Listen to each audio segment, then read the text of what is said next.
All right, Phil, thanks for the time as always. Thanks for having me on. You the man, Dad. Okay. I'll give you a preview of what I'm going to say about the Ravens. I'm going to say they got to prove it in the playoffs. So that's just a little He's preview funny. of what you're missing. That's right. They got to prove it. Yes. Oh, yeah. What's up? Oh, they proved it all right. They did. They are worthy. As a media member, Officially. you have to promote that storyline. Yes. It's like the Bills. Oh, they haven't done it in the playoffs. Ravens haven't done it in the play. Your dad knows this. Yeah. He's in the media now. I know. I'm how obligated to dare- say that. How dare he doesn't just dare he? fall in line there with the normal rhetoric of the media. Yes. What a dummy he is. What's I know. up, everybody? Chris Sims, Ahmed Fareed. Yes, it's the Monday after Super Wildcard Weekend. It was a good one. Oh, my gosh. It really was. It was a lot of football. I mean, I loved it. I really did. 3 games each day. I don't know how you felt about it. You were probably like, wait, I got a life and kids. So, no, I was working. I was here in the building doing updates in college basketball. But Oh, I we had forgot, the game. right. We had the games on. I was Yeah. able to go home at night and watch the late game both nights. I was not a fan of the change initially, right? I was like, 2 teams deserve a bye. Right. You're going to make the playoffs more random. Yep. But after seeing 3 games both days, I was like, I do want this every year. It was super cool. It was cool. And it just shows you that, a 7 seed, it's okay. So what? Yeah. 7 seeds can win a game or at least threaten to win a game like the Colts did. So it's not just a lock to go, oh, there's 7 teams. That 7 teams going to stink and do all that. No. And through the years, there's been a lot of teams that have missed the playoffs, and I go, ooh, if they got in, they might have won the Super Bowl. I mean, Yeah. so it was a lot of fun. I think we got a lot of good things to unpack today.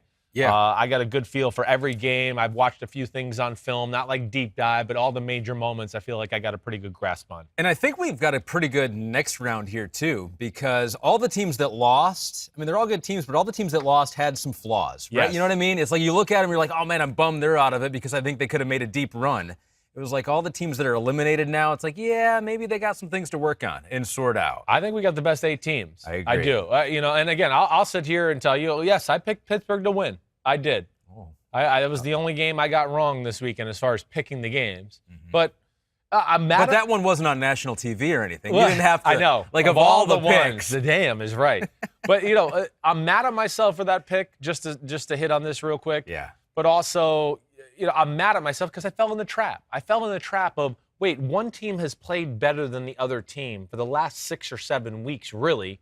But I went with, it's the Steelers and Big Ben and Mike Tomlin, and they've been in the playoffs, instead of just looking at it for what it is. And I also think the COVID issues and that kind of scared me away as well. Yeah. But sure. I think ultimately what we saw last night is Pittsburgh definitely isn't one of the 8 best teams in the league. And now we are going to have an awesome divisional weekend because really there's no clear mismatch in any of these football games. They all should be good, right? I know. I'm looking at all these games. I'm like, oh, man, I'd love to see them make a run. But the team they're playing, I'm saying the same thing about them. Yeah, So yeah. let's get into it. We'll Let's start do with it. the 3 games in the AFC, and then we'll go over to the 3 games in the NFC. So let's take a look at the AFC playoff bracket. What did we witness over this weekend? The Ravens, Lamar Jackson went off. If you're watching on YouTube, you can see it all mapped out. The Browns moving on. Colts played well, but they lose to Josh Allen and the Bills. So that is laying it out. We're going to start with the game that we had on Sunday night. Yeah. NBC. It was the Browns somehow getting out to a 28-0 lead in the first quarter. And I want to start here. I want to start with the soundbite from Baker Mayfield talking to Michelle Tafoya after the game, just to show you how crazy this victory was for the Browns, because they were like literally introducing themselves to other teammates before the game. Here is Baker Mayfield after the game. It's on the inside, and we believe the whole time, and that's all that matters. We had Michael Dunn stepped in at left guard for Joel Bitonio, and then Michael got hurt, and a guy named Blake that I introduced myself to literally in the locker room before the game stepped up That's amazing. in the fourth quarter. He literally didn't. He had to think for. You see the pause. A guy named Blake. He had to think of his name for a second. I've never met him. He might not even be sure that his first name's Blake. Who You know, knows? it's like I a guy know. named Blake, I think. Incredible. Like, it just no head coach, which honestly, this might have cost Kevin Stefanski Coach of the Year because they won without him. He wasn't even that important. Just such a, like, I don't even know what you can take away from this game because It's just the strangest of circumstances, both off the field and on the field in the first 15 minutes here. Well, yeah. I mean, listen, the Stefanski thing's amazing. Yeah, you're right. They played great. But he laid the cement, the foundation, whatever you want to say, for them to be able to handle this type of situation all year long. And, the fact that they got to coach. He got to get all his points out and across during the week. They didn't go in the game just going like, whoa, we're totally clueless. It stinks that he's not there. But they were prepared to play. I was going to ask you, if you went into your playoff game without Gruden there, how big of a deal? We would have been okay. The one thing I said last night in the pregame show where I would have missed a Gruden if that was the type of my first is just the little reminders, the little things to look for. Yeah. Hey, Chris, West right slot 72Z bingo, you split. Hey. Don't forget about 58 Lexus, right? Just those little reminders like, hey, watch out for the nickel blitz in this format. Those little things. There's what I was always like, man, that's what I thought of Baker Mayfield all week. Not to have that familiar voice in your ear, and then, the little nuances and things he might tell you to be aware for when the play actually does come about. So that's what they missed, but obviously they didn't. And wait, if you're going into the playoffs and whoa, we need to break the ice, the jitters, we haven't won a playoff game in 9 centuries and all that crap. Damn. I mean, it couldn't have started out any better. There's just no other way to say it. Snap over your head, Ben Roethlisberger, touchdown. How about an offense that you're going, whoa, okay, Pittsburgh's got everybody back. How good does it feel to take the field the first time you touch the ball and go, we're up 7-0, and we're on the 46 going in? I mean, so any doubts or self-doubts they had, Pittsburgh did a great job of erasing them for them early on in the football game to give them confidence and go, okay, we belong, and now let's go out there and just kick your ass. Yeah, the Cleveland Browns were able to do, they were gifted that first touchdown snap over the head. You're up 7-0. You're like, okay, wow, this is crazy. But they did have to earn their points, no doubt, as well in the first quarter. Gifted some, earned the others. They did it with the running game. They did it with Baker Mayfield throughout this game, and I think this is kind of an interesting one Pete threw in here. Yeah. Per next gen stats, he was pressured on none of his 34 dropbacks. So you mentioned the holes in the offensive line. A Pittsburgh Steelers team that, had 48 straight games with a sack? Right. How does that happen? Yeah, well, I think it's 2 things that would jump out to me in that conversation. One, the experience of playing Pittsburgh twice already this year. Sure. They realized, wait, bad things happen when you hold the football and do those type of things. But really, the game set itself up early on to where they could go, wait, we don't need to take any chances. And Mike Prefer and Van Pelt can tell, Baker, hey, we got a lead here. Just get the ball out of your hands. Don't avoid disaster. So the game allowed them to play a conservative approach, too, because they never at any point really had to reaccelerate until it got 35-23. But the thing that, I want to say off of one thing you said there, they still had to make plays, and you're right about that. They get the ball at the 46-yard line. The Pittsburgh Steelers, on 3rd down now, and he's going to throw the 40-yard touchdown pass to Jarvis Landry over the middle. Hey, it's bad snap by Marquise Pouncey. Big Ben throws the stupid interception. So you got 2 star veterans that let you down a little bit. Then, on that play there, the touchdown to Jarvis Landry over the middle, really, they have a defense called to take away Jarvis Landry over the middle. And what's even crazier is when Baker played Pittsburgh in Pittsburgh the first time around, it was a similar play, and Minka picked it and ran it for a touchdown and a pick 6. But it's like the experience of that. Baker saw him this time and, threw a rifle right before he could really get his hand on it. But it was, to your point, it wasn't just like it was laid out there. Yes, they were fortunate, but they made some of their own luck happen. And they were clearly the more physical, intense team on the field, especially in the first half. Pittsburgh was sleepwalking. I don't care if they were down or not. Cleveland was whooping their butt up front, too, on some of these drives, even though they weren't long drives. And I think, they were the better team, period. So what, practice is overrated? Is that what we've learned here? Well, no, practice is not overrated. Maybe a little. But to a degree, maybe this late in the year, all right, I'll say that. And for a team like them where, you've heard me say this, they're kind of basic. It's not a complicated formula. It's, hey, we're going to pull a guard and knock your end out, and we're going to run inside, outside zone, and we're going to run bootleg. So it's not like it's like, oh, crap, we've never run this play, or, man, I wish I would have got to throw this new route we put in the game plan a few times live action. But they are who they are. They are have there, been the same but there's thing. going to be things they need to practice this week with Kansas City. All right, let's take a little bit closer look at the running game Cool. here. Kareem Hunt and Nick Chubb went off again, combined 124 rushing yards, 82 receiving yards, 3 total touchdowns. Knew it was the way they were going to have to win, and it was the way they won in this one. We're going to go deep dive into one of those touchdowns here. Yeah. So this is our film deep dive brought to you by Applebee's, which I'm a big fan of Applebee's. They got a wide Love selection. Come on. I eat it all the time. I wouldn't just Burgers say and that. fries. Exactly. Yeah. It's Every like time. good American food. Right. So we're going to go into Kareem Hunt. He had 2 rushing touchdowns in the first quarter. We're going to take a closer look at the second touchdown that he had in this game. What did you see specifically about that play? Well, it's shotgun passing formation, right? That's the first thing that jumps out to me. And then you just mentioned Pittsburgh, at this point of the game, and don't let this run yet. Stop this right here just for a second. But Pittsburgh, to this point in the game, the quick passing game was starting to work. So, the Cleveland Browns, the quick passing game was working. So Pittsburgh's got to worry about it. It's not like they can go, well, it's shotgun and, okay, they're not throwing that good, so let's put all our eggs into stop the run basket. No, they had to defend the pass. The best thing about this is, and if you could rewind this for me back there, James, is what I love is the motion. That's what's the start of it. And David Njoku coming across, that gives him the leverage and start it, James. Go ahead and let it go. So there's Njoku in motion. Now he gets to pin Highsmith down over there. And as they do that, the center, J.C. Treader, he pulls. And go back one more time, James, so we can break this down. But the center, who you see snaps the ball here, okay, he is going to pull around. Kareem Hunt does a great job of kind of just being patient, letting his blockers get there. And once he sees J.C. Treader get his body on Vince Williams, he goes, now I can turn the corner and put the pedal to the metal to score the touchdown. J.C. Treader pancakes Vince Williams. It's an unbelievable run-blocking offensive line. All these guys can pull. All these guys can overpower you.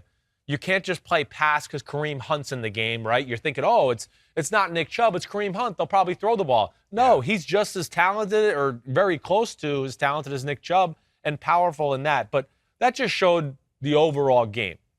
Schematical issues that Cleveland gave Pittsburgh, and then just utter physical, we're going to beat you up mano-a-mano. Yeah. And that was the impressive part of what Cleveland brought to the table. And J.C. Treader was the guy that was able to spring Nick Chubb on that long, short little pass where he broke it, right? He kind of got out messed there, up the guy that was covering and got Chubb. the push down there. It might have been Vince Williams again now that I'm thinking about it. I can't remember. But extremely athletic, one of the better centers in all of football. And the amazing thing is they did this last night without one of the better guards in all of football, in Joel Bitonio. So that's something to watch for here. But, Cleveland's going to have a lot of confidence going into Kansas City this weekend. Having said that, yes, it did get a little close, right? I was thinking when I was watching the game, I was like, well, if you're going to fall behind 28 points, the best time to do it is the first quarter. It's an ultimate best time ever. Definitely. If it's going to happen. So they had time to come back, which they did. I put a key moment for me was when the Steelers were down 12. Right. They had that 4th and 1 from their own 46. Remember that? Yeah, and it seemed like all the momentum had shifted towards Pittsburgh. And I thought, wow, they're going to go for this here because they've got all the momentum. They're doing basically whatever they want to do on offense, because I was looking at the drives they had for Pittsburgh. From the midway point of the second quarter on, they had drives of 89 yards for a touchdown, 84 yards for a touchdown, 68 touchdowns, 76 and 77, all for touchdowns. Right. I mean, when's the last time a team did that in a game and didn't completely dominate? No, right? I know. And you can say some of it was, the Browns were taking the pedal off the gas, maybe a little bit. Yeah, but I don't really think so. Right? I don't think it was a total. It wasn't like a prevent, like, oh, we're up by so much, we're just going to play vanilla and do all that. Right. I think the first thing is, something you and I have talked about a lot on the podcast.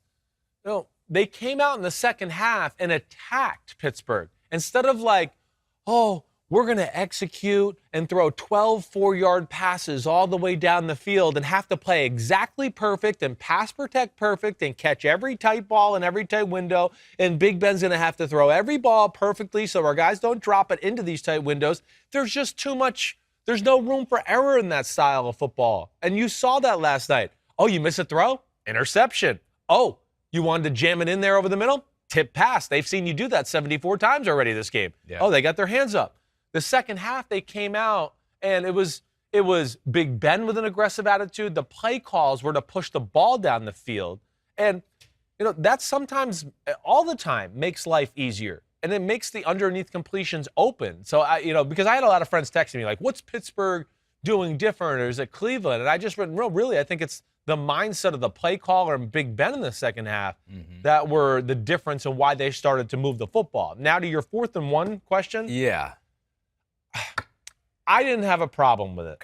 Okay. It's a tough one. I understand all the points you're saying. All right. Maybe I'm old school, but, also to take into this point, you're right. The Pittsburgh offense was doing really well. They had their mojo going at that point. What was it? 23? They were 23 unanswered points, right? Or no, it wasn't 23. It was 16 unanswered points. Yeah. But they were probably feeling maybe a little bit better about their defense. That's where we got to go, right? Their defense was kicking butt. Yeah. I mean, Cleveland couldn't move an inch in the third quarter. They really couldn't do anything. I think Cleveland had, 23 yards total offense or 30 yards total offense. So this is a defensive coach who built a team through his defense. And he's going, okay, I think we've righted the ship here, and I feel really good about my defense. I know we're still down by 12, but he's also looking at it like, I've been stopped on 4th and 1. I've been stopped on 3rd and 1. You have no running game. And we have no running game, and I don't want to give them the short field and then just let them have one play and catch the momentum. So I get what everybody's saying. I understand the question. Not going to sit here and eviscerate Mike Tomlin for that. Not with the Pittsburgh Steelers defense and the way the game was going at that point. I have no issue with it. So really, then you give credit to Cleveland. Right. They did it. They had that crucial 3rd and 2. Jarvis Landry, remember that little completion there where Baker thought about running for a second, pulled it back, threw it to Landry. That was huge because that was at their own 30. If they don't convert that, they're punting the ball right back, and who knows what happens. It might have been the play of the game. You're right. Because Pittsburgh gets on the field, and then I would go, oh, watch out. I mean, but go ahead. And it ends with Nick Chubb with a long run after the catch for the touchdown. Right. And then the game kind of was over. That was about point. it. It felt like the game was over. Yeah, that took the wind out of Pittsburgh. You fight that hard to come back, and now you're going to be down 3 scores once again, legit 3 touchdown scores too. That was a backbreaker, and that's where I want to give Cleveland, Baker Mayfield, Alex Van Pelt, Stefanski a lot of credit for calling plays that weren't stupid or overly aggressive, but aggressive enough to go, we're not just going to crawl in a shell here and let you back in the game. Sure. That was where I really respected it. They pushed the issue. Oh, 3rd and 2. Oh, we got the great Browns offensive line. They knew the Steelers were going to sell out to stop the run. So let's get Jarvis Landry and try to make something happen and win that way instead of can we block Tuitt, Hayward, TJ Watt, and the rest of these freaks on that line. They just said, let's just go our one guy against their guy and let our really damn good quarterback throw the ball. Pete wants to give a damn okay in this game. Okay. James, can we do it? Can we run the damn okay song? He might not have been ready for that. I know. I really did spring it on him super fast. Totally. He's looking over there. James is like, wait, what? Well, we do that. I'm just keeping him on his toes, right? It's playoff football. Damn. Oh, there we go. There's See? James. He's clutch. He's stop talking, guys. I'm ready to play the song. Oh, baby. I am Chris Sims. Okay. Dan. Okay. Well done, James. Pete wants to give it to Browns corner MJ Stewart. Sure. Browns missing 2 of their top 3 corners with Denzel Ward and Kevin Johnson out due to COVID. He did allow 12 catches, 99 yards, but just an average of 8.3 yards per completion. Yeah. So feisty player. Feisty. He is. He's good in the run game. He tackles. He doesn't have great speed. So he's not going to be able to cover people, all day long, man-to-man, all over the football field. He's kind of a hybrid safety nickel type of guy. But, yeah, had some timely plays, some timely tackles. Of course, got the interception. I understand that. There's a few guys in that defense we could give damn okay to. Yeah. But, good for MJ Stewart. And that secondary in general. No, really, that was impressive, because – no, even though they gave Ward, up 501 yards to Big Ben. That's okay. It doesn't matter. It's 500 yards and a loss. That's all that matters. And but Carl Joseph made a few plays during the football game. And then, of course, MJ Stewart, that was cool to see because their secondary was undermanned. Yep. That was big time. The one final thing I want to say is, for me, is that I am sympathetic to Steeler fans this year because I feel like this was a really sucky year for them. That's tough. Because you have this great start, right? But no one's giving you credit for it. So you're having to fight for, respect, even though your team's 11-0. Right. Then the team falls apart. You get beat in the playoffs by a COVID-depleted Browns. I was listing the fans that I think had a better and more enjoyable season than the Steelers, and there were a lot of non-playoff teams. I think Washington, their fans probably feel better about the year. Like the Giants, Carolina, maybe even Arizona, Miami, Chargers. It's just a rough year to be a Steelers fan. Even though you're 12-4, you feel like this is good. No, well, you get your hopes so high. You did. And you get to 10-0 and 11-0, and you go whoa, we can win the Super Bowl this year. Yeah. I understand that. Fell and apart then fast. It really did. It fell apart fast. It went downhill fast for Big Ben in a hurry. You think he comes back? That's going to be interesting to see. I think it's very much on the fence. I really do. This is not like Tom Brady last year. Tom Brady last year, I still went, man, he can shuffle around the pocket and his arm is still top notch. It was just like you heard me. Was it willing to stand in there and take shots to throw the ball down the field? But Ben, the movement's an issue. There's been a few games here down the stretch where I go, damn, the arm, the ball's not popping out of his hands. And he's taken a lot of beatings over his career. So I think that's very much in the air. We'll see where that goes. He obviously is contemplating it. You don't sit on the sidelines on the bench and cry and take on all the atmosphere and the stadium and all that unless you're thinking this could be my last game as a Pittsburgh Steeler. I truly believe that's what was going through his head. There were tears of joy. He's like, I finally threw for 500 yards in a playoff game. I don't think he gave it there. Okay. So the Browns win. Steelers season mercifully done. Yeah. It was a slog at the end there. The Ravens season continues. They get revenge on the Tennessee Titans. They get revenge on the logo on the field as well. Yes, they did. I like that stuff. Oh, I'm a too. fan of that. Come on. Like some people are like, grow up, act like you've been there before. What? That's not fun. What? This is football. Exactly. Right? This is not like, choir practice. Get the hell out of here. Yep. It's attitude, it's emotion, it's toughness, it's, motivation from disrespect. All that stuff goes in the NFL. The Ravens are the ultimate team. They look for anything. The Ravens are chippy. If they were going to church as a team, they would be chippy. Like, we might need to kick the priest's butt today. Yeah. That's the way they're wired. Those are the guys they drafted. Yeah, they don't even like each other. Like how the season started out. Well, right? exactly, right. This is who they've accumulated, and they always pillage the biggest, baddest mofos on the planet. That's what the Baltimore does. So, yeah, do you think they wanted revenge on a team that beat them twice, knocked them out of the playoffs last year, and then danced on their album before a game started? Of course they did. And I love that Baltimore makes it personal that way. They did. And it was always going to be, rushing attack versus rushing attack. Who is going to be able to stop? And you, on this podcast last Wednesday, said you felt better about the Ravens being able to slow down Derrick Henry, and they were able to do that. I think we have a comparison of what Lamar Jackson did in this game as opposed to Derrick Henry. So Derrick Henry, 40 yards. That was his low. That was his low for this year, I think so, right? for this year, 18 carries. Yeah. Where Lamar Jackson went off 136 yards on 16 carries, had that long one, the 48-yard touchdown. Lamar Jackson took the game on his shoulders, and I give him a lot of credit because they were down. A lot like Josh Allen in a game that we're going to get to. It was like they were down, they needed a play, and it was like right when they needed that play, on a 3rd and 9, he goes 48 yards for a touchdown. Well, he made so many plays throughout the football game.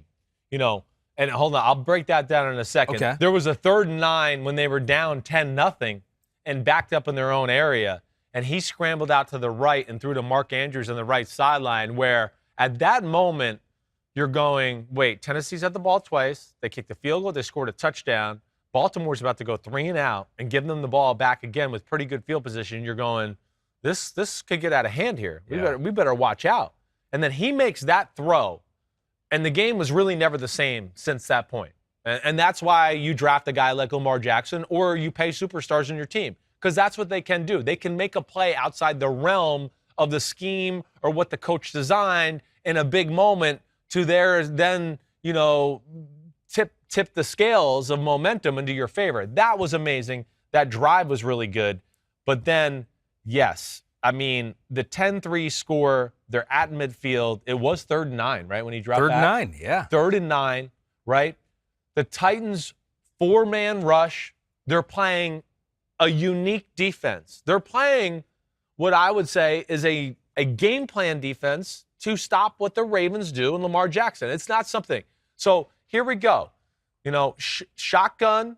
Here's Lamar Jackson. He's got 3 receivers to his right. James, be ready. I might tell you to stop and slow down and do things like that. But it's man-to-man with everybody. Don't start it yet. It's man-to-man with everybody, Ahmed, except for the 2 safeties deep in the middle of the field. Okay. And they're not going to be responsible for anything. They're actually going to be playing zone and looking for people across the middle because the Ravens only throw the ball in the middle. So they know that. Also, with them playing zone, who are their eyes on? They get to see Lamar Jackson when he breaks the... So they're playing a defense that is specific to Baltimore and not like stupid. Like, okay, this is thought out, and we have 2 pretty good athletes to watch Lamar if he does break the pocket to track him down. But he's Lamar Jackson, and it doesn't freaking matter. So go ahead and roll it, James, and just let it go. So here he goes. Andrews in motion. He drops back to pass. Okay, he's got max protection. You see it's a 3-man route. You saw, now rewind it one time for me, James, just a little bit there. Yep, you're good. Now let it go. Now watch these safeties in the back. You're going to see they're going to kind of come downhill. Yeah. They're playing crossers, and they're looking for him. Byard, at this moment right here, the guy on the 35 on the hash there, all right, let it go. He's in a great position. He's going, wait, whoa, he's too fast. He's by me. I mean, that's really what happened. Yeah. So it was not a bad defense by Vrabel. This is probably why he punts later in the game in a 4th down situation. But I think, ultimately, the greatness of this is just Lamar Jackson. He's special. There's only a few guys in the history of the sport that could have made this type of run. And, between the scramble play we talked about before where he threw for the 1st down and that play right there, that really put them in the driver's seat. And they never really relinquished the momentum of the football game and the physicality after that. They scored their first drive of the second half for them. Lamar had 2 rushing 1st downs, 1 on a 23-yard run on a 3rd and 2. Right. The drive ended with a J.K. Dobbins 4-yard touchdown run. Yeah, right. So it was like right at the end of the first half. Yeah. Boom, turn the tide. Second half, first possession. Lamar taking the game into his own hands once again. Phenomenal. He did. He stepped up. You could tell there was a lot of pressure on him. The way he talked after the game, you could tell he was thinking, he was ready. Yes. To he was still amped up. He was. I'm excited. I won my first playoff game. This is awesome, and I did awesome, and this is really cool that next week I got to go play Patrick Mahomes, or not Patrick Mahomes, Josh Allen in Buffalo. So how'd they stop Derrick Henry? How did they shut him down? They had 8 in the box on 72% of Henry's rushes. Yep. So that was one of them. It was 63% in last year's playoff. Here, if you're watching on YouTube, you can see the comparison here. Is that last year and this year? Yep. So that's 2019 on the left. Yep. His little squiggly lines are going everywhere, including way down the field. Yeah, they kicked butt last year in that, but it was a what'd they different do? story. Yeah. Well, first had a healthy Calais Campbell and Brandon Williams, who they didn't have. They didn't have Calais Campbell in the playoffs last year. They didn't have Calais Campbell or Brandon Williams in their first matchup earlier this year. Again, we just talked about a player on the offensive side who made a difference just with his pure ability. Brandon Williams and Calais Campbell, to me, that's where you start the conversation. They dominated, and they were the difference between the defense I saw back in, week 8 or 10? I can't even remember anymore when they played. But a lot of 5-man fronts to answer your question. 5-man fronts. Baltimore sometimes is a team that'll 2-gap, right? Let their defensive tackles hold the guy up, and then you just throw the guy opposite of where the ball is. And then the linebackers have to read off of that. So the linebacker's also going 2 gaps, and he's going, wait, Calais Campbell threw the guy that way, and now he's in that hole, so I got to be over here in the other hole now. They didn't do much of that in this game. They played 5-man fronts, and they just said, you win your gap, you win your gap, you win your gap. And now the linebackers didn't have to read the guys in front of them. So they always had a guy in every gap, and especially when it came to cutback lanes. That was a big thing. Derrick Henry and company loved to, let's say, the zone play to the left. Run the zone play to the left. Everybody's trying to fast flow over there. And as soon as he sees the backside linebacker get too fast, he puts his foot in the ground and cuts back, and there's nobody there. Baltimore never got in that situation. In fact, more times than not, they loaded the weak side of the offense and just said, hey, Calais, Brandon Williams, you play the strong side, the front side, and dominate those guys because you'll dominate them, and now he's going to look to cut back, and we'll have no lanes for him. And also within that, and just this gap scheme, you might have heard me say this before too, but it's a phrase I use with defenders a lot, shoot your gun, right? And what I mean by that is like Patrick Queen, linebacker, Malik Harrison, linebacker, when they play those one-gap things, okay, they know the gap they're responsible for. They're not reading anything. And when they saw the hole, they just went through it.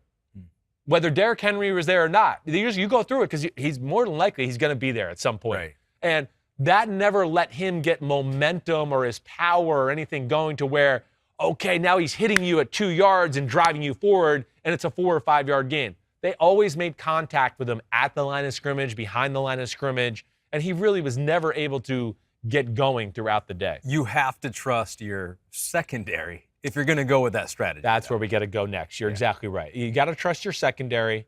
The 2 guys they got are special.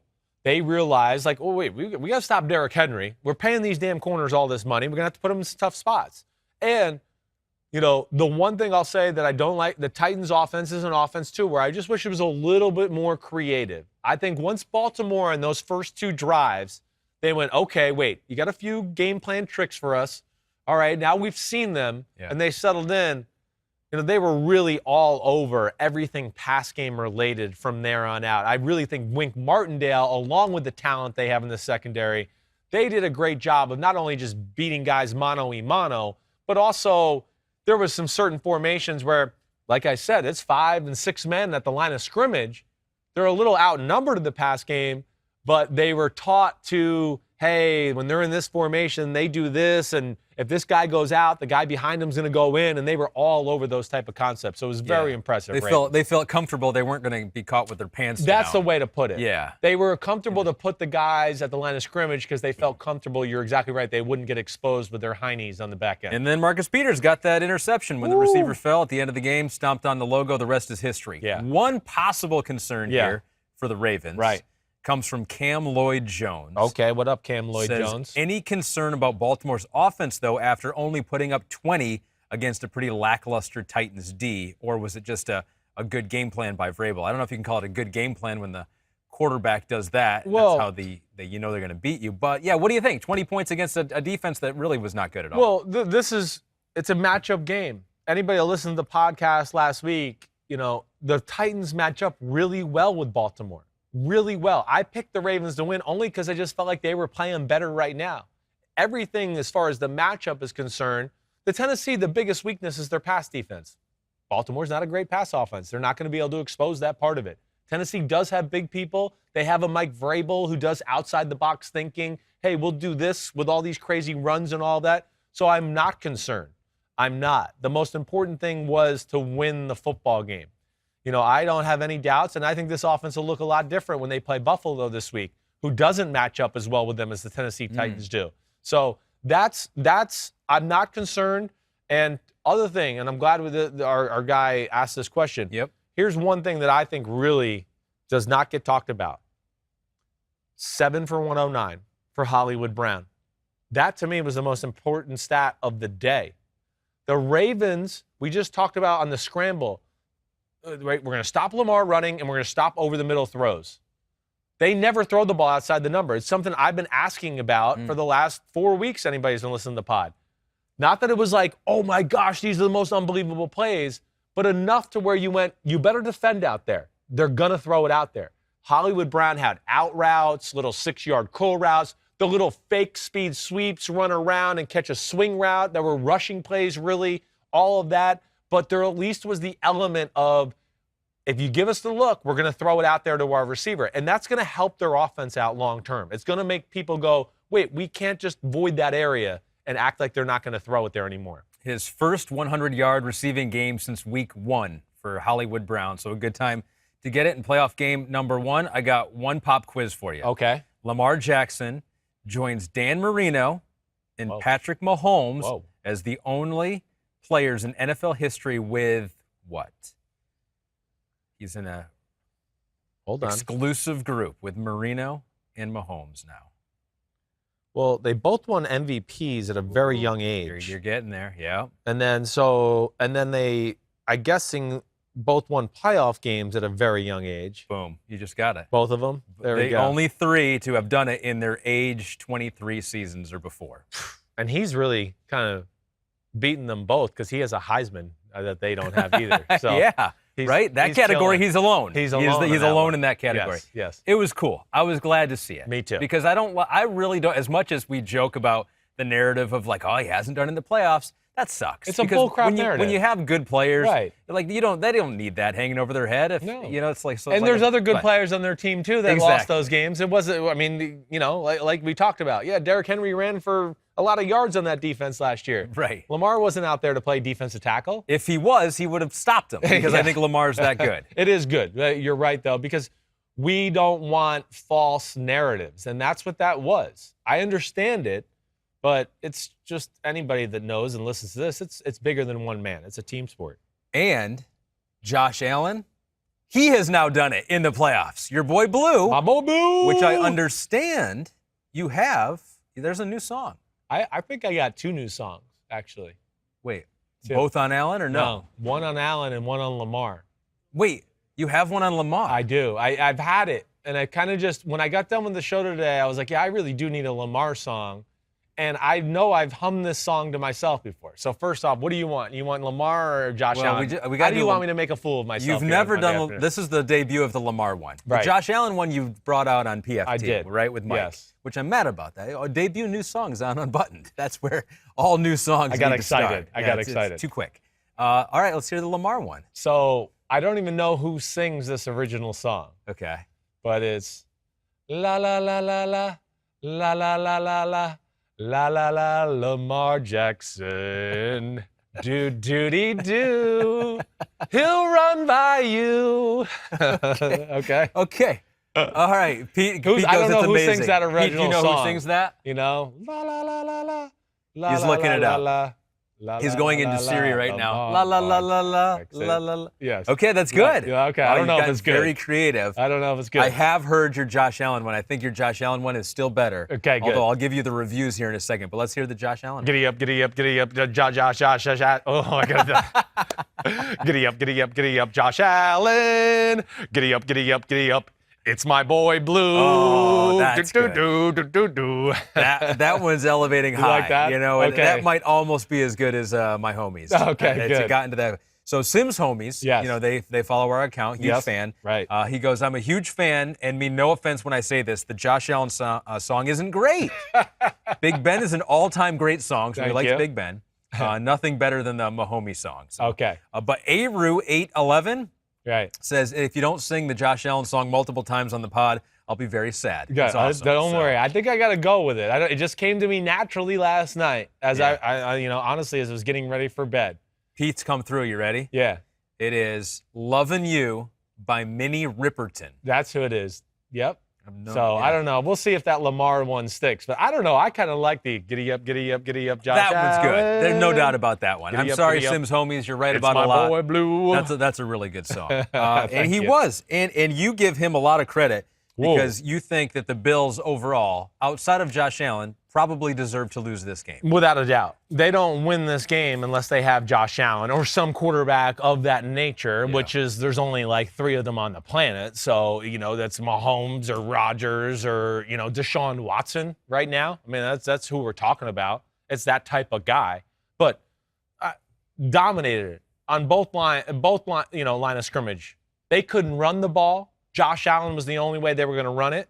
And really, on their touchdown drives, I love their offense, but again, it just was whether it was pressure or people not open downfield against this Colts defense, it just didn't matter. He was going to make a play or fit it into a tight window or do something amazing. I mean, that's just really where, he throughout the game just made jaw-dropping plays. I mean, and nothing is more like explanatory than what we saw at the end of the first half when the Colts have a chance to go up 13-7, and I still think they should have kicked the field goal to go up 13-7, in that moment. But either way, Josh Allen scrambling to the right the throw he makes to Gabe Davis on the right sideline. Yeah. I mean, are you kidding me on that? And then a few plays later, he makes another just unbelievable throw running to the left to Gabriel Davis. So it was just so many individual impressive feats by Allen. The game overall was concerning for me for Buffalo. It was too Josh Allen-centric, as I say with any team who goes through the quarterback too much. Mm-hmm. And, the Colts played better. The Colts played better. It's just the best player on the field was number 17 in blue. Yeah. The fourth and goal from the 4. You think they should have kicked it there? They had a 3rd and goal from the 1 on the previous play. They tossed it out to Jonathan Taylor. So we should probably talk about that one a little bit more because that, you got that offensive line, you got Jonathan Taylor who's been on fire, and that was a good stop by the Bills on that play. Yes. Right there. It was a huge moment, that whole moment. And they still did have the 4th and goal play. He just overthrew Pittman by 6 inches. Overthrew it. And here's the worst thing about it. Because you look at it and you go, oh, overthrow, and he had a little pressure, right? He was fading away. Yeah. He had no pressure. The pressure was because of him. He put pressure on himself. He made the reason he had to throw the ball 30 yards instead of 18 yards. And if he threw it from 18 yards, he would have been in the middle of the pocket with his feet underneath him and not fading away to make the throw. He had no reason to back up. I don't know what he was doing there. There was a 4-man rush. The edge rushers went really high and wide. If he just steps up, he's going to sit there, and it's going to be as an easy throw as it gets. He literally gave the defense ends the angle to get close to him. I don't know what he was doing. It's really rare. He's usually great in the pocket that way. Yeah. So he did that, and instead of throwing it, like I said, from maybe about the 12-yard line, he threw it from the 19-yard line fading away. And the ball got dropped on, like, the backyard line of the end zone. So it ended up being like a 30-yard throw. It didn't need to be that. That was a huge moment of the game. Huge moment because, they go 10 plays, 91 yards down the field, score a touchdown. Yes. Bills' first possession of the second half, field goal. Right. Next possession, touchdown. So it kind of got them rolling.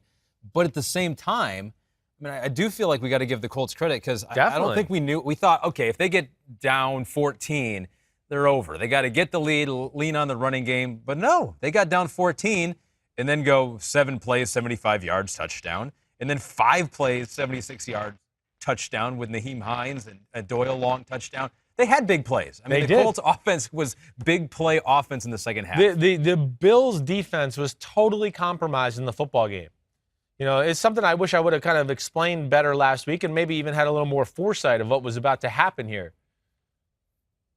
The Colts have balance, and the Bills didn't know what to defend. They were stuck. They always have to protect their front because they are always in danger of being overpowered. But they couldn't go overboard in protecting their front because Frank Reich and T.Y. Hilton and Phillip Rivers and them, they throw the ball a little bit.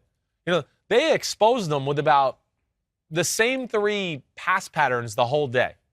It was a shallow cross underneath, and then it was either a slot corner route or a deep crosser who came from the other side and ended up right where that slot corner route. They attacked the same 2 areas in the pass game the whole game. It was about 15 yards down the field, just on the edge of the numbers, and if that guy wasn't open, he had a shallow cross coming open, and they hit them for a big play. It was the same throws all game long. But it didn't matter because the Bills had to worry about, oh my gosh, we have to crowd the line of scrimmage, we have to stop the run game, or they're going to steamroll us. To your point, to what you're just saying, it's 24-10, like you're saying. 24-10. They ran the ball like it was the first quarter. They were like, we don't need to panic. Oh, they're going to play 2 deep safeties? Don't worry, we'll rip off a 20-yard run. So that's where the Bills were really compromised that way. And they can't fix it. They can't fix it. They're not going to be able to fix it. Their only thing I can say is, like a team like Baltimore, it's going to be a tough matchup again because you can get steamrolled, but there's not as much of a pass game to defend. So maybe you can play with and roll the dice on stopping the run a little bit more. That's where it really got dangerous for them. Phillip Rivers played really a pretty solid football game. There's not a lot to talk about. I'll say this, though. The play we just talked about with the missed touchdown on 4th and 1, and then when they had they drove down, and I believe that was when they missed the field goal. First drive of the second half? he had a slant on third down. It might have been a touchdown. Wide open, Michael Pittman over the middle, and he threw it behind him. You know, those are two plays where I just go, man, this game's close. It's like you got to make that play. Josh Allen is making those plays. Phillip Rivers, hey, the 4th and 1, tough throw. I get it. That one, come on. That's day one. I can hit that with my eyes closed. I couldn't believe he missed that throw. That was a big moment in the football game. But overall, it was a fun game to watch, but I'm a little concerned with the Bills, yeah. And then at the end of the game, my final point for the Colts is that they had the choice. They could try a 65-yard field goal from Rodrigo Blankenship, or Phil throwing it 55 yards for a Hail Mary. I know. Couldn't do either. He couldn't do either. You're right. Yeah, Phil threw it about 52 maybe, I think he threw 52. 52, right, somewhere in that range. Didn't get there. The whole end of the game was a debacle, okay? First off. Yeah, that fumble, not fumble. And, that was almost a disaster for the NFL. To start off Super Wild Card weekend. It was a fumble. I don't know anybody that doesn't think it was a fumble. The only thing is that if the defender's foot was touching. And it wasn't. Yeah, that was the only thing that was kind of close. I agree with you. But then they ended up showing a few clips from the side where you went, oh, nope, see, the foot didn't touch. Yeah. I don't know what happened there. That is crazy. But I'm glad the right team won that football game. But, yeah, Buffalo's got, a challenge. We knew that the defense wasn't great. I didn't expect the Colts to dominate them the way they did. Yeah. I can honestly say that. But I've just, Josh Allen, again, the 4th and 3 jump off sides, at the end of the first half. Yes. It's just everything is Josh Allen. Oh, then we get down towards the red zone. We got to run Josh Allen because we can't even run our damn running back and get in there. He is phenomenal. And even the fourth quarter touchdown pass to Diggs. This is where he puts so much pressure on you. And you've heard me say this before, we talked about it earlier this year with Russell Wilson and DK Metcalf. You see one-on-one, you can't let teams get away with that. You got to throw the DK. Josh is the king of it's one-on-one on Diggs. I'm throwing it to Diggs. I'm not letting you off the hook. You're going to have to do something to stop him. He had a play there where it's a 3rd down, the Colts blitz. He's got 2 guys on the left where he could probably just throw it. They're open. They're going to get the first down. But he just is no, you're not playing man-to-man against one of the 3 or 4 best receivers in football with a guy named TJ Carey who's on, his 2nd or 3rd team this year. That he wasn't going to let that fly, and I love that about him. Yep. They got the win. My boy, so those are the 3 games. This is going to be a long podcast because we got some breaking news. Before we get to the NFC 3 games, we've got breaking news. And you don't know this. I have no idea. I'm going to break it to you. Because I'm all here on football right now. According to multiple reports. I won't even look up before you talk. The Eagles have fired Doug Pederson. Well, there you go. It's happened. You heard me say some of the things before we started the podcast. Yep. For all full transparency out there, I told Ahmed before the podcast that I had good info that it was more than likely he was going to be fired for a long list of problems that I don't know.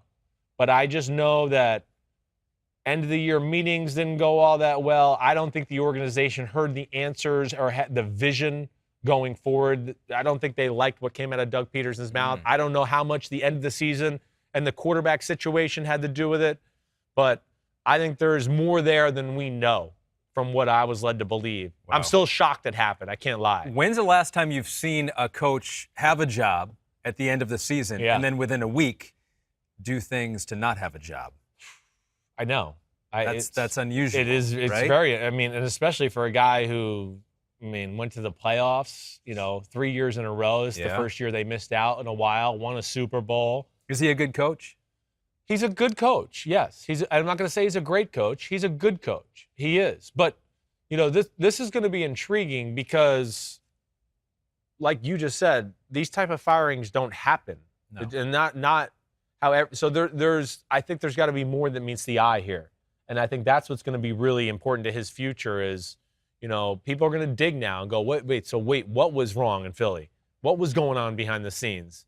And I don't know all the answers to that, but obviously it wasn't good. And Jeffrey Lurie, who's not a dictator or got to fire, you got to be in the Super Bowl he's not that type of guy. So that's alarming in itself that he's willing to make this move because that means that there's something he doesn't like either. That's attractive job, right? Because of the ownership situation, like you mentioned. Yeah. He's not a reactionary owner, you don't think. Right. There hasn't been in the past. Right.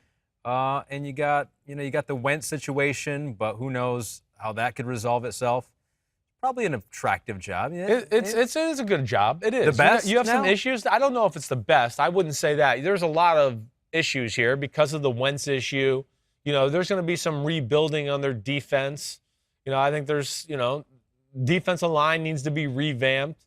O-line's in a pretty good spot, but we know new receivers. There's a lot of holes to fill. I don't want to say it's a rebuild in Philadelphia, but it's certainly going to have to be. Whoa, we need to reassess and retool our roster this offseason if we really want to be legitimately a playoff contender. Well, but that might not take very much in the NFC East. No, Ron Rivera is the longest tenured coach now in the NFC East at 1 year and 10 days. Wow. So he is the guy that's been there the longest. And That's also crazy. of note, 2 years, 4 months ago, they unveiled a statue of Foles and Pederson outside the stadium. Well, so now we know that once you get a statue, you have at least 2 more years on the job. You So can't you're get safe, fired. You're statue safe or for not. 2 years. Yeah. And after that, well, he always who has knows? that, certainly. But this is maybe, I don't know. We've seen some statues come down here over the last you're right. 18 months, so who knows? But That's it's crazy. rare, really surprising, crazy. but not surprising after talking to you beforehand. Yep. More to come out on that, I'm sure, over the next few days. Let's go to the NFC here. Yep. We'll start with the Buccaneers and the Washington football team, who Cool. have the longest tenured coach now in the NFC East, and Ron Rivera. This was the story going in, and everyone was talking about it. We were talking about it. Could Washington do enough to pressure Tom Brady and throw off that offense?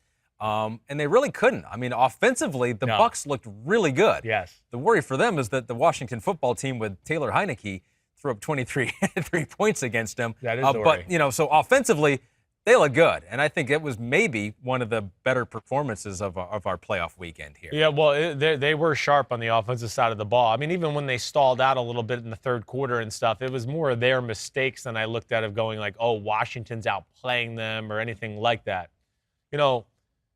Washington early on played some defenses where I went, what? Blitzing, maybe trying to be a little creative and different that way. And they got burned by it a little bit. They really did. Just trying to be outside the box a little bit as far as, hey, they're probably thinking it's Brady. We got to give him different looks. I also think the one thing just from watching a little on film this morning is they didn't feel like their front four was going to be able to get there by themselves. I think they went into the game like, hey, our front four is good, but damn, this O-line's good. And I don't think our front four can get there, just letting them rush all day long. So they tried to blitz and do things like that early on, and were burned on it a little bit early. Honestly, they played their best defense when they went back to their same basic, simple stuff that they had been successful with all year long. But, you said it. Brady, the offense, they ran the ball in Washington. So that was one thing. I mean, they mashed that D-line. They could not match up with them in the run game. Fournette and company, that line of scrimmage moved backwards all the time. But then, Ahmed, you and I have talked about this. Hey, listen, almost every big pass play is a play-action pass. That's where they kill it. They kill it with play-action pass. And most of the time, it is an extra lineman in to protect Brady. But, even the touchdown pass to Antonio Brown, right? The 36-yard pass. Down the sideline where he was open. It's a double whammy here. It's like it was a play where Washington played a defense that was trying to be creative, and now it's the play-action six-man pass pro, by the Buccaneers. I almost called them the Patriots with Brady. But here, let's stop right here for a second. First off, you see that it's a closed set. You see 87, on the right there, on the right hash. He's going to stay in and block. So they're going to have 6 linemen, 5 linemen, 1 tight end, and in the back in the block. So Brady's going to feel very comfortable. And really, basically, it's everybody runs straight. Yeah. Now, Washington is trying to run a little combination coverage. To our left here, they're trying to run quarters, where it's like the corner on the left, Fuller, and the safety on the left, they're just responsible for their quarter of the field. On the right, they're kind of trying to play a tricky Tampa 2. And Fuller, or it's Fuller, I'm sorry, on the right. I mixed up my names. 23. He is going to be the deep safety eventually, but he is not used to that, and he ends up following Chris Godwin down the middle of the field too long and doesn't get to his responsibility. So start this play out. Go ahead. You're going to see 23 go back to safety. Yep. Go rewind one more time for me, James. Go back. Yeah. And now there's 20. You see how 20 goes into the flat here? So they're trying to make it look like, hey, it might be 3 deep, and now we're playing cover 2 to that side. Right. And Fuller can't follow Godwin down the middle. He's not responsible for that anymore. Once he gets past that, like right there, he's got to come off. He should never be that narrow. Cover 2 is about high and wide safeties. Now, the other aspect of this is, number 20, you're playing cover 2. Yes, you're responsible for the flat, but if there's nobody in the flat, you have to continue to go vertical down the field. There was nobody in the flat. He peeked in the backfield and stopped for a second, and by that time, it was too late. Antonio Brown had run by him, and he couldn't recover, and then Brady just threw an on-the-money throw, which is, listen, this is as explosive as a pass game and the best play-action pass game in all of football right now. So they're dangerous. You got to watch out for them. Scored on 7 of their 11 drives, did the Tampa Bay Buccaneers. 3 touchdowns, 4 field goals.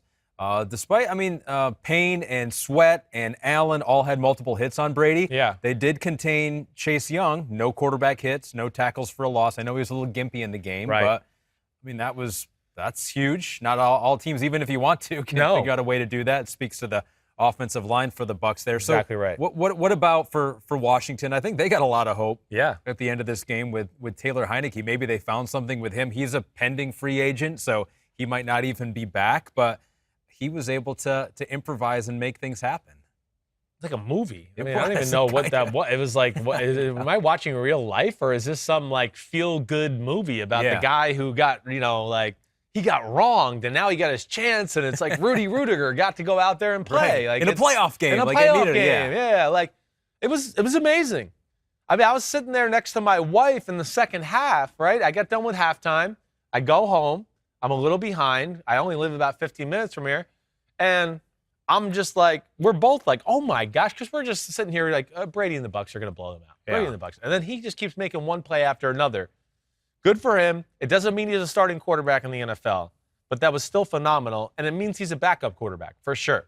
I mean, that to me should be erased by the ability to make plays that way. And the way you see he throws the football, he's certainly capable of that.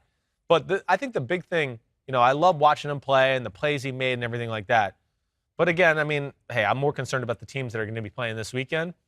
The Bucs got to be a little concerned. It's just, if you pick up their blitz and their pressure, you can gash them. It's just too easy. Yeah. I don't know. I don't care who it is here down the stretch. It's just there is holes in their pass defense all over the place. And their pass rush with their front four is not as dominant as it was in the first half of the year. So they kind of have to blitz a little bit too. And you see, Washington, once they got a feel for how they were being blitzed and everything, they started to protect. We saw him hitting guys wide open right down the field, let alone how many drops did they have where they were wide open? Sure. There was like 4 or 5 drops where you just go, damn, that's a 20-yard gain. So they let Tyler Heinicke down a little bit in that fashion too. Cam Sims and Steven Sims in the game, 10 catches, 137 yards, and 1 touchdown. Are you always partial when you see a Sims? Always. Even though they go with just the one app. Yeah, it's cool. It sounds the same. I'm down. Brothers from another. That's the way I go. Brothers from another.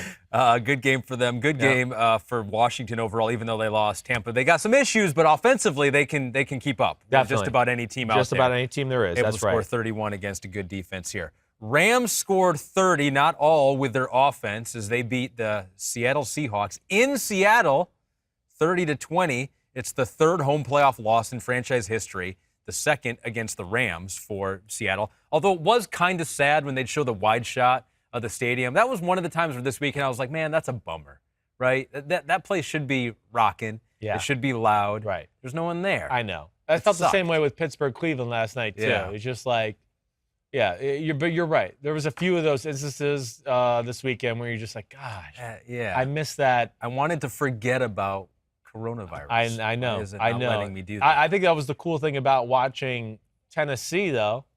The Titans game, they had all those fans there. That added a little life. 15,000 looked like I know. darn near 100,000. Like a full stadium, right? You're like, oh, this is amazing. Look at all these people. I know that. I know. And the Buffalo game, even though it was, only a quarter of the stadium or less than that, it did add something to it. All right, credit where credit is due. Yeah. You picked the upset. Yeah, I did. Like you said, you went 5-1 this week.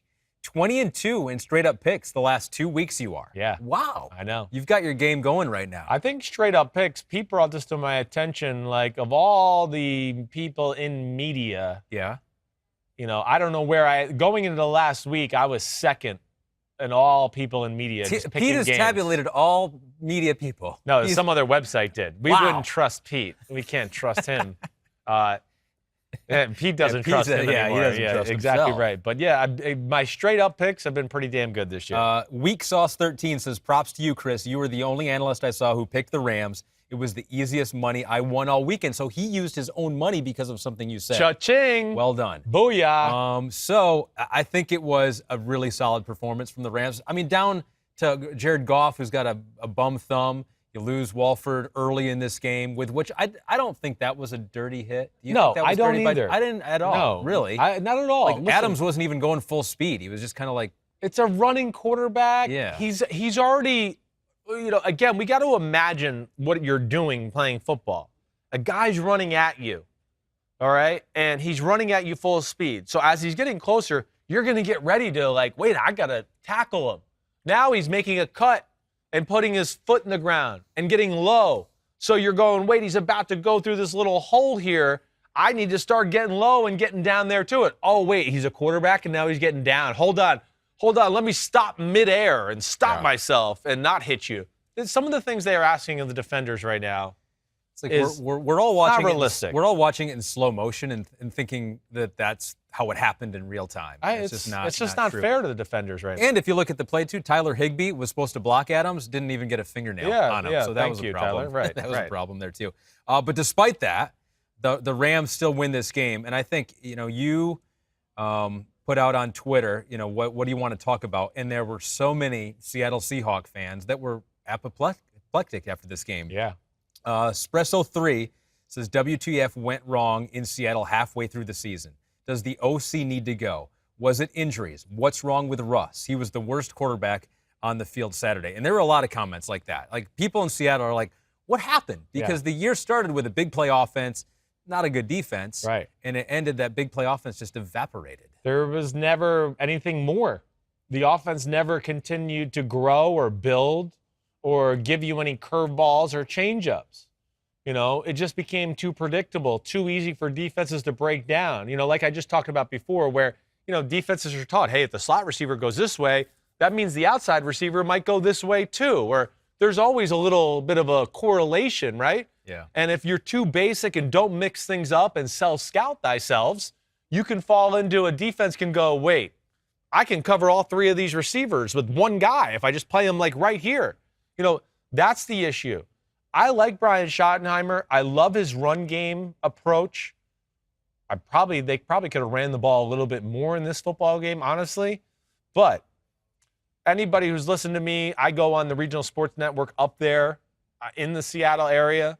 The podcast. You listen. If you've listened, I've been saying it. They don't do enough on that side of the ball. There's just not enough creativity in the pass game. There's not enough pre-snap movement. There's not enough variation of formations. There's not enough cheap ways to get a guy like DK Metcalf and Tyler Lockett the ball without having to make it like always we got to pass protect perfect and Russell has to throw the perfect ball and I'll get him open 25 yards down the field. It's just there's just not enough to the offense. So I like Schottenheimer. Either he has to grow or they have to bring in, though, a pass game coordinator to infuse more ideas into their system. Well, what do you think, though? Maybe some of the blame goes on Russ. Mehmet305 says Russell Wilson is a huge part of the problem. 9 years in the league, can't read defenses pre-snap, taking unnecessary sacks, doing most stupid things under pressure. Wow, Mehmet is not happy with what he saw from Russell. He is not. Now, listen, he's never going to be Brady or something like that. They don't run that kind of offense. He's never been taught, offense or defense to be that guy, right? You know, I always use the phrase, some of these quarterbacks don't even know what they don't know. You know, they really don't. They would go to Russell Wilson might go to Kyle Shanahan, if he had a day with him, he'd be like, what? That's how you run that play? Yeah. I was wondering how you get him open every time I watch you guys on film. And so, you know, that's not the culture there. And anybody that's listened to the podcast has heard me say Seattle wastes plays. You know, they'll throw a play where it's a pass play, you only throw it against 3 deep coverage, and it'll be 2 deep coverage, and they'll still just go, we'll run it anyways, and Russell makes something happen. Oh, yeah, okay. Maybe against the crap teams in football, but not against the best defense in football with that front four and those coaches and Jalen Ramsey and everything like that. I mean, the Rams kicked their ass up front, okay, but kicked their ass up front with 4 or 5, Ahmed. It didn't matter. And if they kept 7 back in coverage, Seattle had no chance of making anything happen in the past game. And then when they blitzed 5 and had 6 in coverage, it goes again to our thing where they felt comfortable. They were like, so what? It's one less guy. We know what they're doing. We know their route combinations. One less guy. Now Russell can't run, but we can still cover the same with one less guy in the back end because we kind of know where they're going to end up. Russell was not perfect, but he was under pressure. Was there a few throws, to our man's point, where I go, this guy's open over the middle? And was he looking at the pass rush? Yeah, he was. There's a few plays like that. But overall, I can't sit here and blame Russell Wilson for the game and go, man, he missed plays and missed open receivers or anything like that. No, he needs a little help, a little bit more of a system to help him out. And it can't just be all about him, you know, so much. Yeah, he had that DK Metcalf throw that could have made it 20-all, but Aaron Donald pressured him, made him throw it a little too quick. No doubt, right. So he had to get rid of it again, there's a 4-man rush. He's thinking he's going to have time to throw a post and let it go. Yeah. Right. So he has to throw that ball before he wants to. He misses it. That's not his fault. Yeah, I'd like to see him make that throw. The pick 6, was that his fault? Well, yeah, right. Yes, but not totally, though. Yeah. It's a little bit like his Super Bowl interception against the Patriots. It's not a play you read out. It's too quick to read. Sure. It's one where you got to go, wait, this is what we do, and we're going to execute it, and you got to trust that your guy's going to get the block and do this. But, man, this 31 Darius Williams, man, I love watching him play. He has got guts. He is not afraid to jump a route and take a chance every now and then. He's always competes. And his read and recognition was really the difference in this play.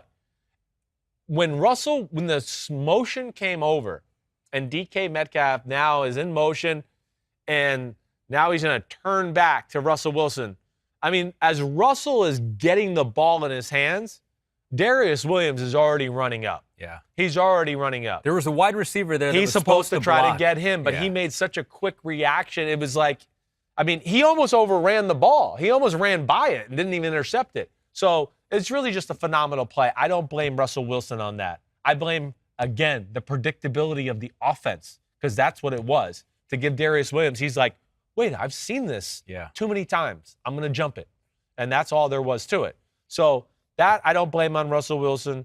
The missed post, we're not going to blame on Russell Wilson. Yeah. Are there a few other plays? Sure. Sure. You know, but damn, he did make an unbelievable scramble 51-yard pass to DK Metcalf, too, that I'd go, there's really not many people in the league that could do that either. Yeah. Yeah. So. And I think we have to give credit, obviously, right, to the Rams.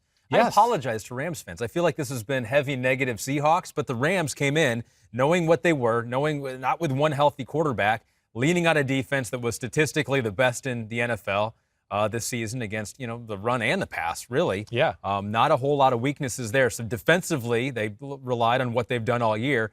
And then offensively, they relied on the rookie, Cam Akers, who I put a key moment in this game was the drive at the first half, the response to the DK Metcalf touchdown. Right. On that drive, when they came back, he was 69 to the 70 yards on that drive. The little dump pass, right? Was that the dump pass from Jared Goff? I think so, yeah. Third down, he just dumps it to Cam Akers. He was kind of running up in the pocket, and he throws it to Cam Akers, and he runs down the sideline for a big gain, right? That was that drive. I think that was that drive, I believe so. That was a huge play.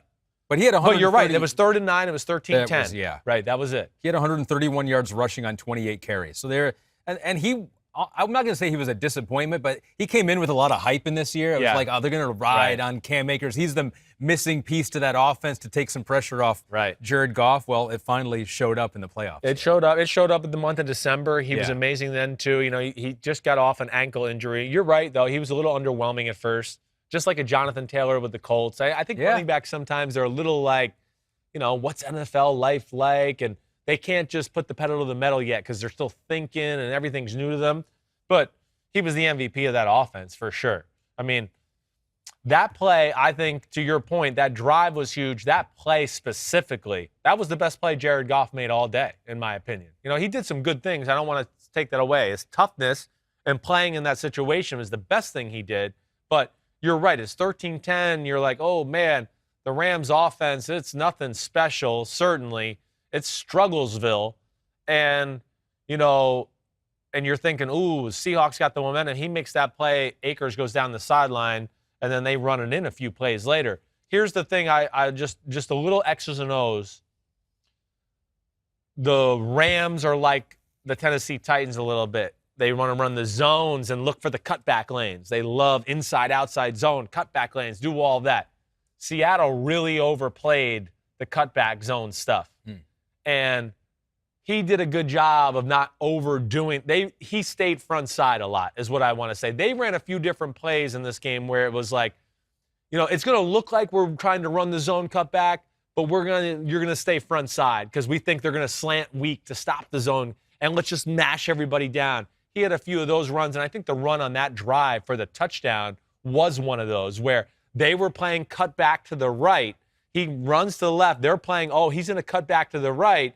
But instead of doing that, they just blocked everybody down. He made a move on Bobby Wagner, and that was it. Yeah, so they were rolling. Sean McVay's got them playing well here in the postseason. Defensively, Leonard Floyd, 7 of his 12 sacks have come against Seattle this season, so he has stepped up in these games against the Seahawks. Yeah. And I'm kind of rooting for the Rams because I'm looking at the teams left. I mean, they're the defensive team, right? It really isn't another team that most of the other teams rely on their offense. Baltimore, maybe the only one that's close to them. And the Saints, I think the Saints we could probably call a defensive team too. Yeah. The Rams are like, hey, we're going to ride our defense. Defense wins championships. We're going to test it. I like it. I do too. I'm with you. I like Aaron Donald, you have a superstar. Jalen Ramsey, you have a superstar. They have an attitude about them. I love their, like the Ravens. They try to make it personal every week. There's an energy and an attitude about them that I think is football. I don't look at it as like cocky or brash. I just go, no, this is the way. If I was coaching the team, I'd want these kind of guys. I want that defense, that kind of in your face, we're not scared of anything, we're ready to compete. And they are. They're a defensive running team. McVay understands who they are, and that's what stinks about the Wolford thing. I was really excited to see what he had. Me too, And listen, I think it's also just to button this game up here, little intriguing.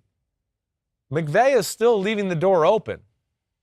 We're going to evaluate them both during the week and things like that. That, to me, he is saying all these things, if I was reading between the tea leaves, that I'm a little intrigued by John Wolford. Goff is not necessarily the franchise, and we're going to see how this plays out this week. I'm not just going to give it to Goff because he's got a big contract. So the NFL does a mic'd-up show. I think it airs on Fox. And I just happened to be watching it. And McVay was mic'd up when Wolford was in the game. Right. And McVay, he was kind of giddy watching him, and he kept saying to his assistant coaches, he's got a little Doug Flutie in him. He was comparing him to Doug Flutie. And you could tell he really I think so. appreciated the improvisation of Wolford. So, yes. Yeah, I think you're onto something there. I think he really enjoys what he can bring. I think with their team, into what you just said, the style of play, he in a lot of ways fits it better than Jared Goff. Yeah. We can run you, the bootlegs, nobody's open, you can run for 10. And honestly, he's every bit as good a thrower as Jared Goff. I was going to try to find a way to say it. Yeah. But he throws better spirals. He's just as accurate.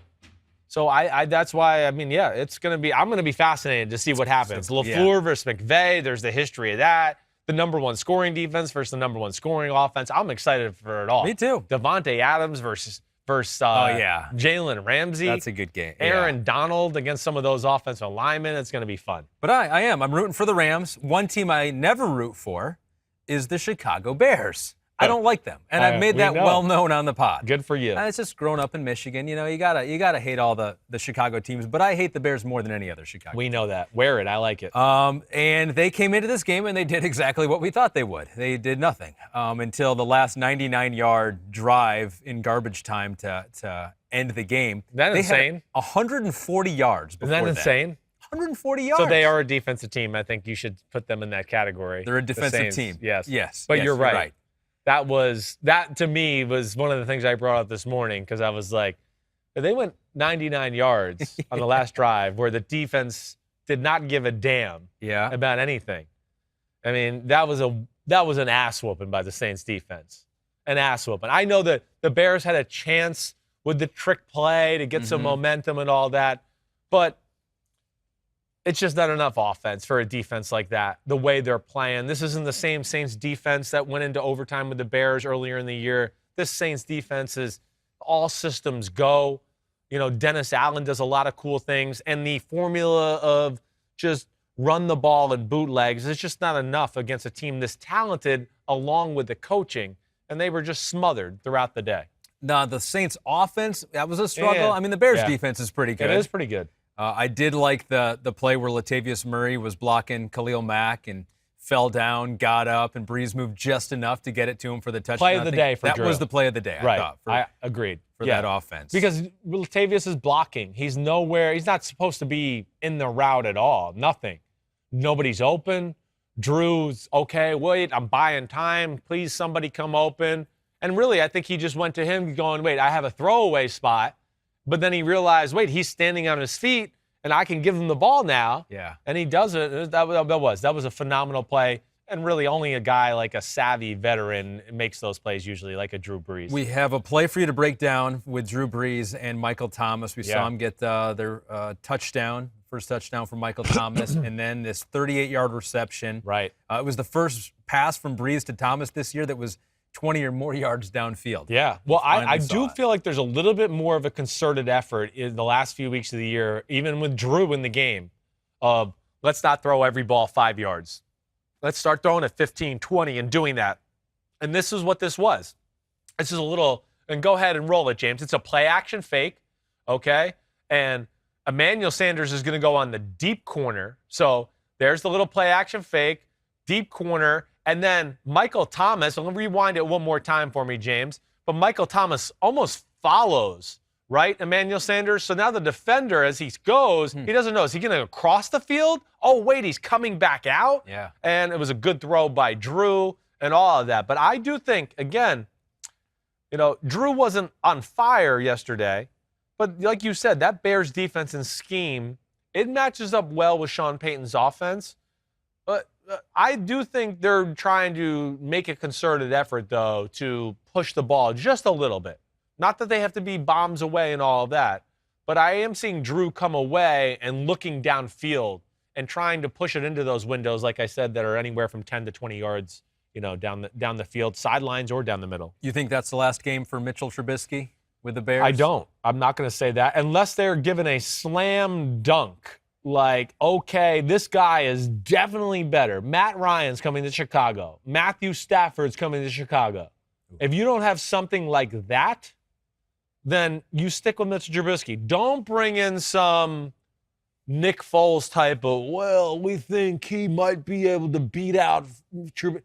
No, if you're going to do that, you're Trubisky all the way, let it go.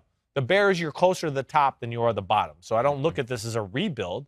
You just got to fix the O-line, make sure Matt Nagy continues to run the offense that we saw towards the end of the year and now grow that. You know, and then defensively, I mean, there's almost nothing there that's really needed. Maybe another cover corner, but the Bears, I think, are still a good football team. To me, it's about the continuing building of that offense, Nagy having an identity on the offensive side of the ball. We started in December. Hopefully they can carry it into 2021. Yep. I watched the first half of this game on Nickelodeon with my 6-year-old son. It looked cool. It was cool. They slimed Michael Thomas, the first touchdown there. Right. I saw that. No, he thought it was cool. And the first down line was the slime. It was like a slime Yeah, line. I saw so it. I was able to tell The my slime son. zone instead of the red zone. And the red zone slime zone. I was able to tell my son, I was like, they got to get to the slime line, and then they get more plays to try to score a touchdown. that made sense That to made him. sense. Slime line, first down. It was cool. Yeah. I was into it. I almost wished they had, because Noah Eagle was the play-by-play guy, really good. Right. He's like already better than I am. He's Right. the son of Ian Eagle.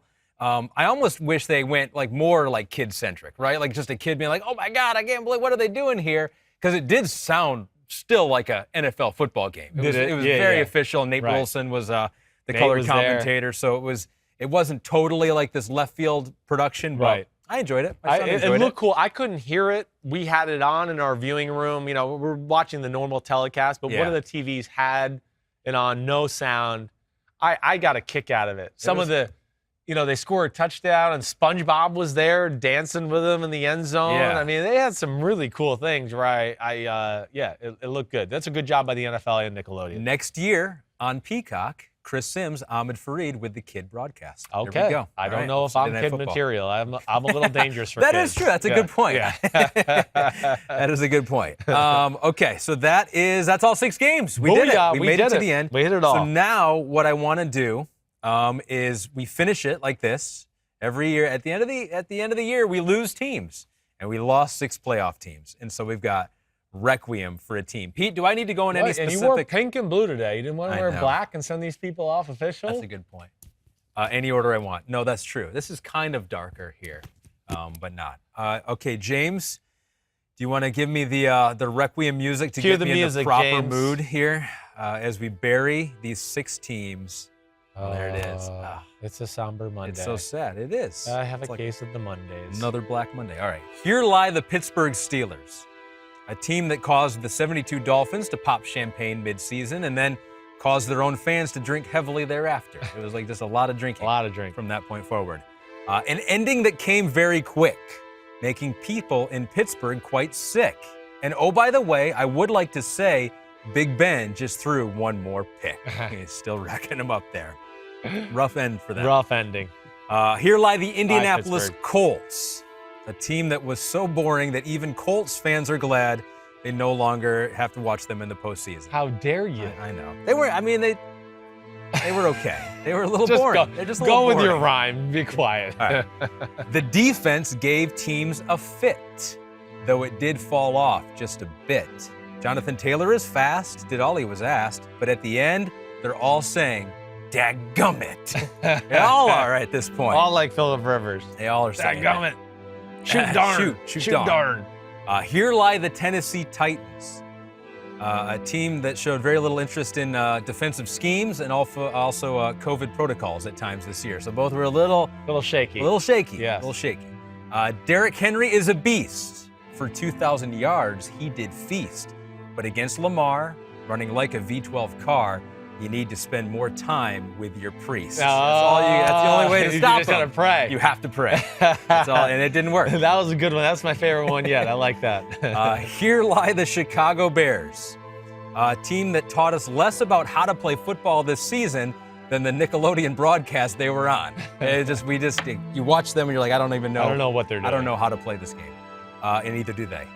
They looked good at first, and then things reversed. A midseason fall, they hit a brick wall. This franchise, without a doubt, is the worst. Of all. Of all. And that's an unbiased opinion, I feel like. I feel like it's most very people would say unbiased. that. Sure. I knew that was coming with heat right there. 2 more. Here lie the Seattle Seahawks. Wow, we're burying them Why, Seattle? early. It's too young to die. A team that struggled with its identity all year, having trouble deciding whether they wanted to be bad on defense or bad on offense. They couldn't quite make up their mind. Right. They're like, maybe just both.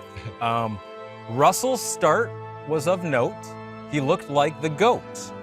He can really throw. But did you know he's still yet to get an MVP vote? Back to the MVP vote. Well done. Go Hawks. Go We Hawks. begin where we started. I feel like we're going to be talking about that next year again. We You're probably like, will. You know he's never gotten a... Yeah, he ain't going to get one this year. All right, and finally, here lie the Washington football team, a team so bad that they won the NFC East. That's how bad they are. And I think I used that joke last year for the Eagles. I think you did. Still applies 2 years in a row. A new era begins without Dwayne Haskins. They're a playoff team, and now they can dream of one day getting fewer losses than wins. So they checked the One day. playoff team Playoffs. check. Playoff team check. Next year. More wins than losses? More wins No, than losses. not yet. Next year. We'll have to wait on that. So, well done. goodbye. Well done. We bury those teams. They gave us a lot of good moments, right? And some laughs along the way, but their service to us is done. Done. Now. We have no more need for you. You're dead to us. No more need. You're a good eulogist. Is that what they call you, a eulogist? Eulogist, yeah. Eulogist, okay, good. Urologist. I almost said that. So that's it. And we got good matchups coming up next weekend, and we'll be able to bury some more teams. Yeah, that's right. Come in with the questions. Wednesday, I think we're going to probably stick with the formula we've been using, right, Pete? Deep dives, kind of a look forward. You know, I'll look, and I haven't even thought about this yet because I'm still on yesterday, but, you know, wow. Other than we only have one repeat matchup this week, the Saints-Bucks. They played it. All these other ones are fresh.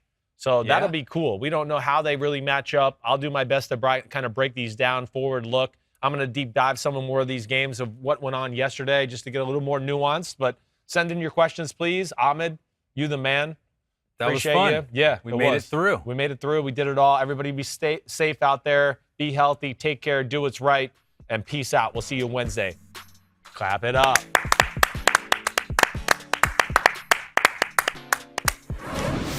Booyah! Booyah!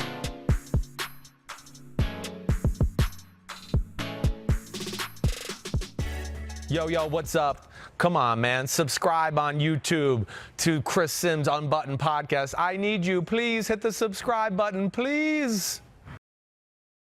Hi, I'm Mike Tirico, and thanks for watching. Make sure to hit subscribe for the latest news and highlights from NBC Sports.